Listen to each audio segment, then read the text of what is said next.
Hey folks, it's Ray at DCRainmaker.com here, and today I'm going to give you 18 things to know about the new GoPro Hero 8 Black. I'm going to go into a little bit of the detail and stuff, kind of the under the covers, how things actually work on these cameras, and I'm going to talk about the good and the bad of these cameras. They are definitely not perfect, and there's some things that I love and some things that drive me absolutely bonkers. Also note that I have a ton of sample footage in this video, but I also have a dedicated footage video up there in the corner that's like extravaganza of sample footage, comparisons of 4 different cameras at once, all sorts of cool stuff there, so check that out as well is the in-depth review that you see on the screen right now. With that, let's get into a bit of a freebie that is not included on my 18 things, which is the pricing on this. The Hero 8 Black is at $399, the Hero 7 Black moves down to $329, the Hero 7 Silver goes to $199, and then they've introduced the new Hero Max at $499, which replaces the older GoPro Fusion 360-degree camera, still 360 degrees, and I'll talk about it at the end of this video. So with that, let's get into number 1 on the list, which is the new frame, or rather lack thereof, the new case design. So in the past, you had to put a frame around the camera in order to go ahead and mount it to a GoPro mount. Now the mount is built into the bottom. It's a small metal mount that unfolds outwards, so you can put it flat on a table without the mount, which is pretty awesome, or you can just simply pop the mount out and then attach it to an existing GoPro mount. It works with all existing GoPro mounts, so if you already have mounts out there, that stuff works great, no problem, but it won't necessarily work with all cases. So if you had, for example, an underwater case, not so much there. If you have one of the rubber silicone type case, that does actually fit around the camera. You just need to make a little hole for the mount at the bottom, but that'll at least still kind of work. But if you're one of the 5 people left still flying one of the GoPro Karma drones, that's not compatible with this. Neither is the Karma Grip gimbal that came out at the same time frame, at least not without duct tape. You could maybe kind of make it work, but it's honestly not worth it anymore. While on the whole this design is definitely an improvement, there are some downsides. Number 1 is that opening up this battery door is miserable, especially in the cold and kind of a windy scenario like up on the mountain. That really sucked. You have to put your finger down there, and it's easy to kind of, it's not good at all. The other catch is there is no smaller door access to the USB charger. You have to have the entire door. You can take this off if you want to, but then you have the battery just chilling there, and it's not really ideal. But that probably gets to the next one on the list, which is the new GoPro mods. These new mods, or accessories as the rest of the world calls them, basically extends the functionality of the GoPro itself from an integrated electronic standpoint. Now there are 3 mods. The first one is the media mod that most notably includes a shotgun mic, so it's pointing directly at you, ideal for vlogging or any sort of like holding it out type setup. It also has a 3.5mm adapter in case you find that shotgun mic sucks, and then it has a USB-C pass-through, so an additional USB-C port there, as well as having a mini HDMI, because this camera itself no longer has mini HDMI on it. The second mod is a flip-up screen, so it's a 2-inch screen that flips up off the back to allow you to see yourself, again, holding out in front of you. Again, really designed kind of for that vlogging scenario or anything where you want to hold and kind of walk and talk. And then thirdly, there's a new 200 lumen light as well that you can add to this whole entire kit. Now the downside here is that none of these mods are available today or anytime near today. GoPro is talking sometime later on this year, so that's a huge disappointment there. And of course, as you may have realized, with these new mods, GoPro's actually taken out features from the Hero 7 Black that are not in the Hero 8 Black. For example, there's no more mini HDMI port on the side of this.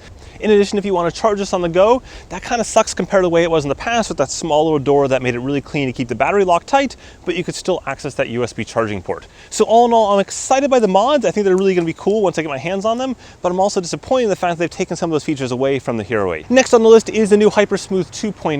Now HyperSmooth was introduced in the Hero 7 lineup, and it dramatically improved the stability of the GoPro camera. It was pretty much a game changer for a GoPro. HyperSmooth 2.0 is a modest upgrade to that. It goes ahead and extends HyperSmooth into every frame rate and every aspect ratio. Now for certain groups of people, this is going to be a pretty big deal. For those that are doing 4:3 and then reframing in post, this is solid. For those that are shooting at 1080p 240 frames per second, you can now leave HyperSmooth on and then slow down that footage when it gets to the right point of footage, as opposed to having to make a decision between having really stable footage and really smooth footage for that 1 split second that you wanted to slow down into slow-mo. So that takes us right into the next feature, which is the new HyperSmooth Boost. What this does is it basically crops in the picture just slightly, and it goes ahead and offers an even higher level of stability. This isn't offered in every mode, but it is offered in things like 4K 30, for example, and you definitely notice a difference. It's much smoother compared to just regular HyperSmooth 2.0 or otherwise. In boost mode, GoPro says they're leveraging more of the accelerometers and the gyros in the camera itself to kind of predict what's going to happen in the scene and then go ahead and smooth based on that. Now just a little tip here, double check and always ensure that the blue icon is on. If it's blue, you got boost. If there's no blue, there's no boost. Now's a good time to mention, if you are finding this video useful or interesting or whatever, go ahead and just whack that like button at the bottom there. It really helps with the video and the channel quite a bit. Okay, next on the list are a few things that are definitely making me as a video geek pretty darn happy. Number one on the list is ability to do 4K linear, which is awesome. So now I can mix all my footage from normal cameras, so you don't have that kind of fisheye look at all that used to be required for the 4K mode. So now you can do straight linear. And on top of that, there is now the ability to do 100 megabit per second bitrate. You can select that within the Pro Tune options. And you'll notice the Pro Tune options also a little bit cleaned up here as well. Now you go down and you just see all the options. You choose what you want. You don't feel like you're enabling everything. You just choose what particular settings you want to switch, and you're off and running. Next on the list is probably one of my favorite features, which is the new LiveBurst mode. Now the rest of the world again calls this live photo mode, or at least Apple does anyways, and that allows you to take a picture but actually get the frames before and after it. So every time you take a picture in LiveBurst mode, it records 1.5 seconds before and 1.5 seconds afterwards. And it's actually taking a 3-second long video clip, and then it goes ahead and allows you to pull out the exact frame that you want. It's been super handy for me because I take my camera a lot of times when I'm running and riding and stuff like that. I just take photos along the way for Strava and other social media apps, but this allows me to get the exact right frame, which is useful again when you're in action scenarios. Next on the list, still in the photo realm, is the updated SuperPhoto mode. So one of the things I said they've worked a lot on is reducing ghosting artifacts. And ghosting happens when you take a SuperPhoto, which is usually a very kind of HDR-like photo, and it merges those photos together, but there's these weird ghosting artifacts that don't quite line up, and you see trails. It just, you know it when you see it sort of thing. And GoPro says they've done a lot of work both at the processing side as well as the algorithm side to reduce or eliminate those. I have yet to see a ghosted image on the Hero 8 Black thus far, versus I've seen them a fair number of times on the Hero 7 Black over the last year. In addition, they've also enabled the ability to go ahead and manually toggle on and off HDR as kind of a subset of that. So in case you did or didn't want that, you can now do that. So next on the list, we're going to slide back to the video side of stuff and talk about the updated TimeWarp. GoPro introduced TimeWarp in the Hero 7 Black, and what that allows you to do is essentially do a hyperlapse. So it's taking a time lapse and kicking up the next level where it's stabilized.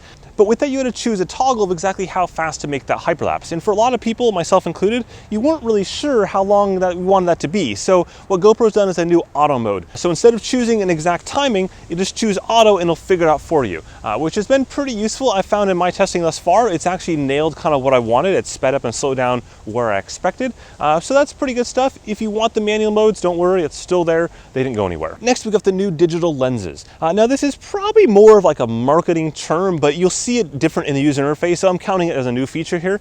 Digital lenses essentially gives a marketing term to what used to be wide, super wide, linear, narrow, etc. So GoPro has kind of made this whole digital lens concept where they've moved stuff to the forefront and made it much more clear as to which mode you are, and made it much easier to switch between those different modes. Next are the new capture presets. Now one of the things that GoPro said people generally struggle with in the past if they were new to GoPro is figuring out which mode they should be in. So they've simplified that down now where you have these capture presets, and by default there's 4 of them out of the box that allows you to kind of pick what you want based on what kind of activity you're doing.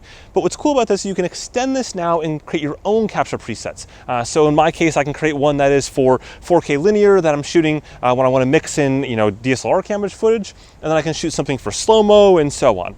All this though is more or less a take on what DJI did with the Osmo Action, having camera presets there, which in turn is a take on what Garmin did with the Verb Ultra series back like 2 years ago. So kind of what's old is new again from someone else and then someone else before that. Up next on the list is the new 1080p streaming option. Last year when GoPro introduced live streaming for the GoPro cameras, they did it at 720p, which was a bit weird since the rest of the internet often streams at 1080p, but they did that, and now it's up to 1080p here, which is awesome. In addition to that, you can go ahead and live stream directly to YouTube now. Just simply select that in the live options there at the bottom and you're good to go. Next, there's a new battery on the Hero 8 Black, but fear not, it's still compatible with the Hero 5, 6, and 7 batteries. You'll notice the difference right away that one has blue pants and the other one is the black one from the past.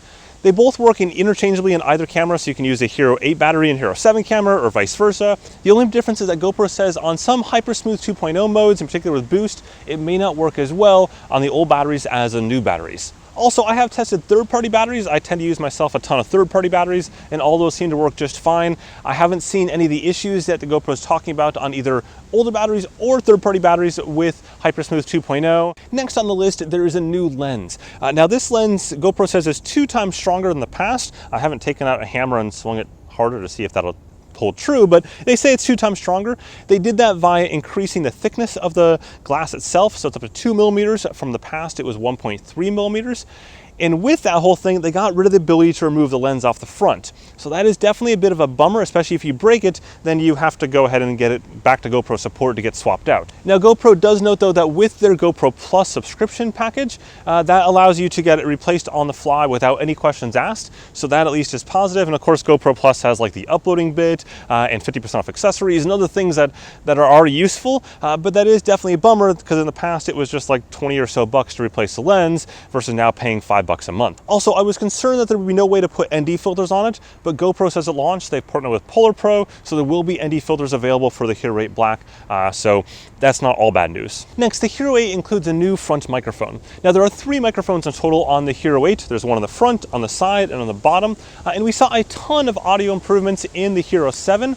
And with the Hero 8, they said this new front microphone is better suited from a win standpoint. And then with that, they've paired a bunch of algorithm improvements as well to go ahead and not only deal with the win side of things better than they have in the Hero 7, but also to go ahead and improve ambient noise in quieter environments. Now, definitely got a headwind at this point. Still talking to you though, and cruising down this little section right here. Now, definitely got a headwind at this point. Still talking to you though, and cruising down this little section right here. Okay, we're getting in the home stretch here, but don't worry, we got a few more cool things to talk about. Starting off with the auto leveling in the GoPro app. So if you ever mounted your camera just slightly off center but didn't realize it and then captured a bunch of footage and you're like, oh, that's not ideal, the GoPro app will just automatically level it for you and automatically straighten it out again.